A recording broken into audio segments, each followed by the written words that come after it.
Listen to the tape and write down the total number and the percentage in the right column.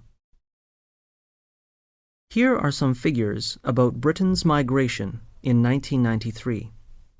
There were 227,000 people who left Britain to live abroad.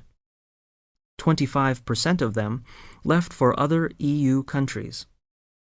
19% left for Australia, Canada, or New Zealand. 16% left for the United States. 13% for Commonwealth countries, and 6% for the Middle East. 2% of them left for South Africa. There were 215,900 new residents who came to live in Britain. 32% of them came from other EU countries, and 16% of them came from Australia, Canada, or New Zealand. 22% of them came from other Commonwealth countries, and 8% from the USA. 3% came from the Middle East, and 3% from South Africa.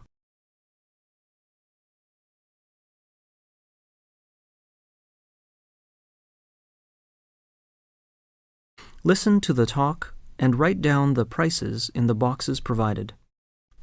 London has been called the most expensive city in the world, though like all other cities, if you know your way around, you can always find lower prices that people normally pay.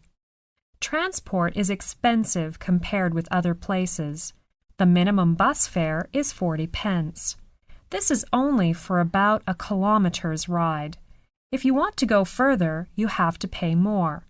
The fares on the Underground are the same. The minimum fare is 50 pence, and if you want to go more than 2 or 3 stations, it costs more. The minimum taxi fare is £2. If you want to go out of London, you can take a coach. It is the easiest and most economical way to travel around London by coach. A coach fare is about £1.20.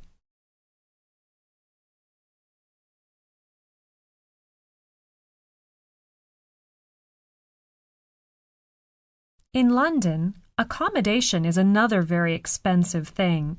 You would pay about £40 a week for one room. If you want to rent a one-bedroom flat, it will cost more.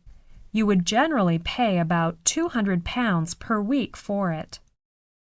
A telephone call to another London number costs 50 pence, and posting a letter costs 40 pence. A loaf of bread is 40 pence, a bottle of beer is £1.50. Very few international students will have their own washing machines, so it is likely that you will have to do your washing at a laundrette, which is a place where washing machines are provided for the general public. Here are some prices for the use of a washing machine. It's £2.50 for using a large washing machine and £1.80 for using a small one. You have to pay £1.50 for using a tumble dryer, about £2.40 for a medium-sized packet of washing powder.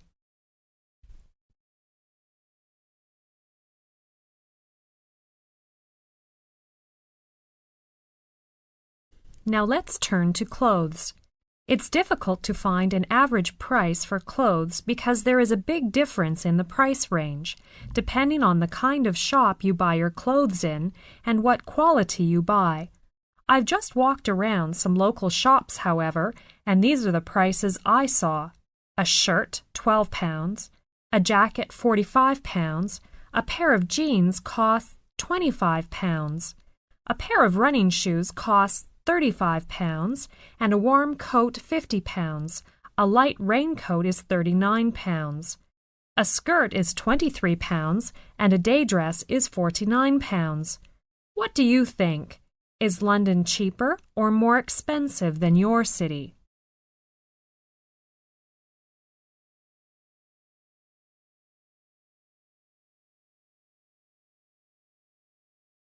Listen to Mike, Susan, and Ellen talk about their daily schedules. Complete the chart below as you listen. Hello, my name is Susan Miller. I'm a newspaper reporter. I'm taking a survey on people's daily schedule. Mike, Could you tell me what your job is? Sure, I'm a bank manager. That's great. So what are your working hours? Well, it's a regular 9 to 5 office job, so I get up at 7 a.m. and get home around 6 p.m. That's okay, though I like to go out with my friends at night. I go to bed around 11. Thank you, Mike. What about you, Ellen? My job is a bit different. I'm a flight attendant. I start work at 6 in the morning, so I have to get up before 5 a.m. Wow, that's too early for me. I usually get up at 8 in the morning. Why do you get up so late? Because I go to bed very late, usually about 1 o'clock in the morning. I get home at 8 in the evening, then I often have to work late for next day's newspaper. I see. Well, I can't stay up that late. I often have long flights, so I don't get home until 9 o'clock at night. But I always go straight to bed around 10. Thank you very much, Ellen.